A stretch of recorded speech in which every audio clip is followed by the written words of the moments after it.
Hi guys, it's Friday and again I promised you something very unusual today.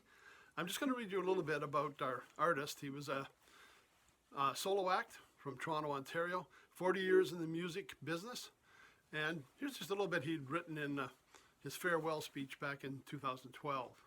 He was an independent artist without any management, record label support, or grants whatsoever. Toured internationally and accomplished so much. Rolling Stone journalist Lester Bangs once reported Nash the Slash is the kind of opening act that makes a headliner work twice as hard. Yes, we're looking at Toronto musician Nash the Slash. Now, I first became aware of Nash the Slash on a TV show on TV Ontario, which is a public television station back in the mid-1970s, and a show called Night Music. And at the time, he was playing as background music to a number of paintings that were shown during the show. The show consisted mainly of us looking at all these different paintings and this soundtrack provided by Nash the Slash. And Nash pretty much was a solo performer. He had a drum machine, he had tape decks going, he played electric violin, mandolin, glockenspiel, other devices that he had around, but it was just him. And he was decked out in his, at that time, tuxedo, top hat, black glasses, and a very striking person, but a very unusual kind of music he was playing. And he was also at this time doing soundtracks for silent movies. He would write a soundtrack for it and then perform that live as the movie was shown. So I went out and checked. The first album I got of his was one called Bedside Companion, and you can see him in his traditional attire. It was an EP, 4 songs on it. A lot of the ones that he performed on Night Music at that time. So this was about 1978 that I picked this up. Now around the same time, Nash the Slash joined another group in Ontario called FM. And they put a couple of albums out. And you can see again, there we are there with the traditional Nash the Slash outfit.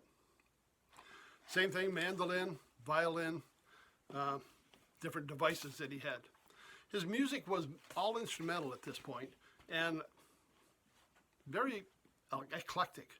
He was an opening act for acts like Gary Newman, Iggy Pop. He was very popular in Europe. And he started after, I guess, Bedside Companion. He got into another album that was called Dreams and Nightmares, where he started to change the way he looked. Still with a tuxedo, but now he's wearing bandages all the time. And this album picks up from where Bedside Companion left off with some of the same songs. We got Blind Windows, Islands, Isla, The Chase.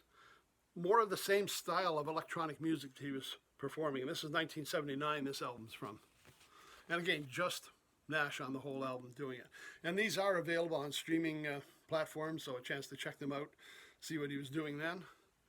And then after that album, he started getting into more, I don't want to say traditional music, but more pop songs too. His next album, Children of the Night, there we go. He started playing songs like we got here, Dead Man's Curve. We've got 19th Nervous Breakdown. I know he's done songs, Who Do You Love? Born to Be Wild by Steppenwolf. He was incorporating them into his act and into his recordings, along with the electronic sound that he had. Now, if you've never heard him before, I really don't even know how to describe what it is you're going to hear. It's unusual, it's different, it's very addictive, and it's worth taking a look at. I mean, here's a guy that 40 years in the music business pretty much did it on his own. No hits, no big support, no publicity, and yet he was touring and opening for huge acts around the world. He worked right up till 2012. He passed away 2016, but 40 years of doing this, doing it his own way. So if you get a chance, check out a Canadian icon, Nash the Slash. Okay, thanks very much for joining us this week. Monday, we're back with jazz again. Everybody have a great weekend. Stay home, stay safe, and we'll see you on Monday.